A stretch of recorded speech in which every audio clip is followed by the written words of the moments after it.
Retirement and investing. Two things you're probably avoiding, like that pile of laundry in your room. Today we're going to be talking through the last section of the top 50 questions that you should ask your partner based off an Equifax survey that we've been reading.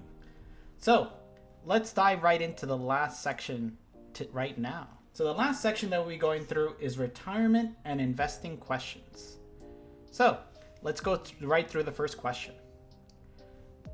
How do you hope to spend your retirement? So, how would I rate this question? I would actually rate this question as a must ask.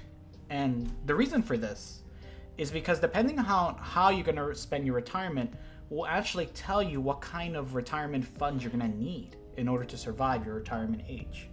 The other aspect is how long will you be retiring? So these are a lot of the important factors that you need to consider of how you're going to spend your retirement. So for example, if you're going to spend 30 years or 40 years versus 40 years, in retirement, then you're going to need a larger fund. And the other aspect is how lavish will your lifestyle be? All of these are important questions that you need to ask your partner before you even think about what is going to be your ideal retirement fund when you both retire. So let's move on to the next question. Where are you hoping to retire? So overall, this is actually a very interesting question. And the reason for this is because it actually has quite a few implications. So I would say this question would be an important question to ask. And the reason for that is because depending on where you're going to retire can have different kinds of implications. The first thing is if you plan to retire in a state that has low state or effectively no state taxes, that can actually make your retirement fund stretch further. However, if you decide to retire outside of the country, there's actually a special tax that you would need to pay where you have to pay roughly 30 to 50% of your net worth before you even leave the country. So that's another attribute that you have to consider. Will you be staying in your home area, or will you be effectively retire in another area and renouncing your current, citizenship in order to actually retire in that new area? These are the kinds of questions that will be important for you to ask your partner before you even think about, the amount of retirement funds you're going to need to retire in that special place that you hope to live for the rest of your life.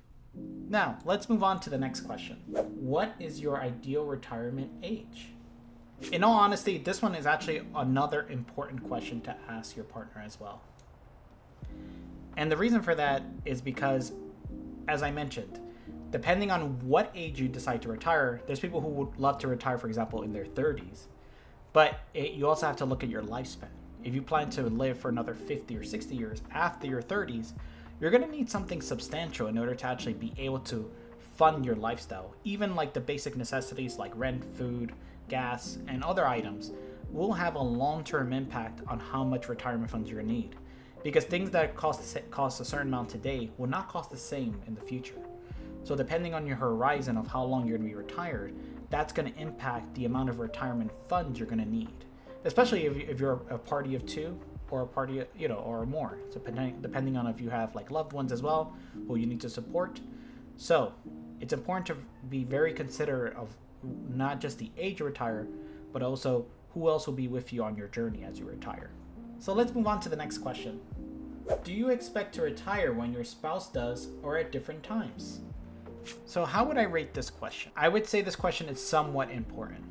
And the reason for that is because depending on when your spouse or yourself will retire, this will actually dictate when you will have to start dipping into your retirement funds. So while you're working, you will have a steady stream of income that's coming in from your primary source, so mainly your job.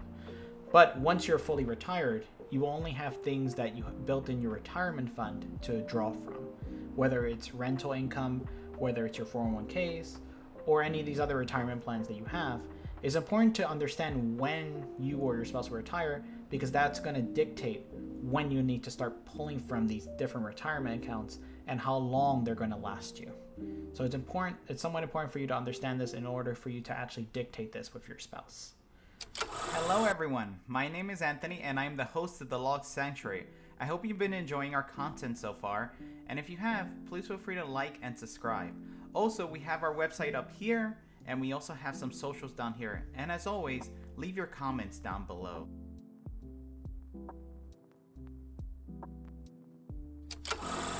Do you have a long-term retirement savings strategy?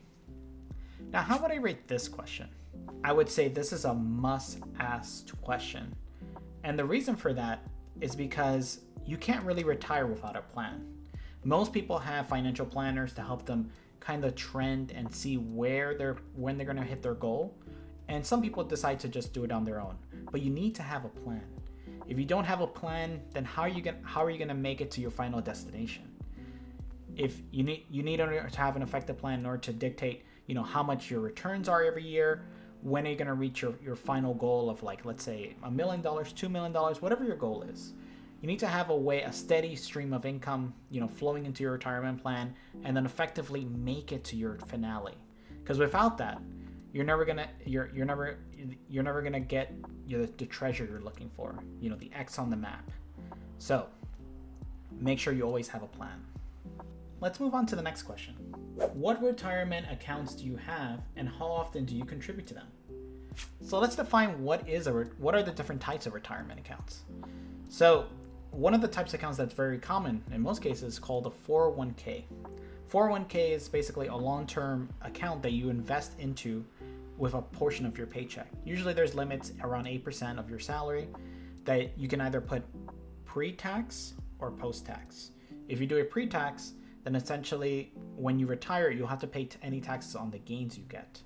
But if you do it post-tax, you actually will not have to pay a single cent of tax to draw from this account. There's also other items called like IRAs, which are basically individual retirement accounts.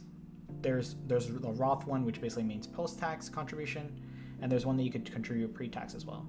So it's important to understand what kind of strategy you want to put in place, because depending on when you retire, the tax rate may be higher, so you might want to invest in something that doesn't have any tax implications. So how would I rate this question? I would say this question is actually not important. And the reason for that is because plans change. You might have a certain retirement account right now, but that doesn't mean that it's set in stone. As your needs change, like especially as you are more risk averse, you might go from stock heavy options to more like cash base and bonds options. So there's nothing set in stone. So that's why you shouldn't be thinking about the now. Think about the long-term horizon of where you want your retirement accounts to be and what you want to invest in long-term. Because as you grow older, your needs are going to change, and the risk that you're willing to take will also change. That's why it's important to change your strategy as you grow older and get more, distinguish in how you want to invest in things. So let's move on to the next question. When can you afford to retire based on your current savings? I would say this question is a don't ask. And the reason for that is because what I would say is we should actually rephrase this question. What you should really be asking is not really what you have now, but what do you plan to have in the future? What are your retirement goals?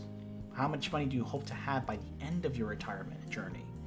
That's what's most important, not really what you have now. So that's why I would say don't really ask this question. Ask a better question. And essentially, what is the goal? What is the journey? What are you trying to get to? That's the better question to ask. So let's move on to the next question. Do you expect to work at all during retirement? This is an interesting question, but how would I rate it? I would say this question is actually not important. And the reason for that is because, whether or not you decide to work during your retirement, that's not something you should be considering as your long-term retirement strategy.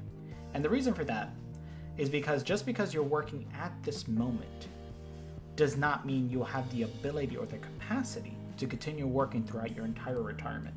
So it's not something you should be counting on as a primary source of income when you are retired. Of course, you might have a couple of extra years that you will continue to work while you're retired, but it's not something you should count on. Sometimes our mental health, our physical health, all of these aspects may wear out on us, and you might not be able to work anymore. So it's important to actually, when you're deciding on your strategy for retirement, to just consider what you have in your retirement funds and the assets you have, not the fact that you may be working, because that's something that's pretty variable and not something that's guaranteed. So let's move on to the next question. what are your current investments? And actually, I'm actually going to couple this as well with number 10. What investments do you hope to make in the future? So we're actually going to be responding to both of these questions right now. So how would I rate these two questions? Both of these questions are important. So you need to consider what current investments you have at this very moment. So the investments you may have right now maybe are like some stocks, maybe you have some bonds, maybe you have a 401k, or maybe you even have a house. Kudos to you if you have all these items. But what you also need to think about is, in the long run, what are you planning to have? So essentially, not just how much stocks you have, how much bonds you have, 401k or houses, but essentially, what other assets you're going to have? Are you going to invest in crypto? Are you going to invest in other items that maybe by the time you retire, there's going to be other investment tools? So it's important to understand the long-term strategy of what you currently have, as well as what you plan to have in the future. And of course, the key thing here is diversification. Making sure that you don't put all of your eggs in one basket. Make sure that you're investing in every single sector so you can diversify the risk of all the assets that you have. That way you can have a much safer retirement. And of course, guys, cash is king. So make sure you got a decent amount of cash in your nest egg once you retire, because that's also going to be key for you to make sure that if everything does go kaput at the end, you still at least have your cash. So that's going to conclude the last two questions. And now we've officially gone through all 4 sections of the Equifax 50 questions.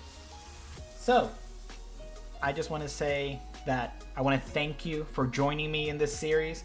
I had a really great time reading through these questions and giving you guys my honest thoughts on these. And I really appreciate everyone's time here and joining me as we continue to dive in your journey and fulfill your career goals, your financial goals, or whatever else you're trying to fulfill. So thank you for everything, everyone, and I hope everyone has a blessed day.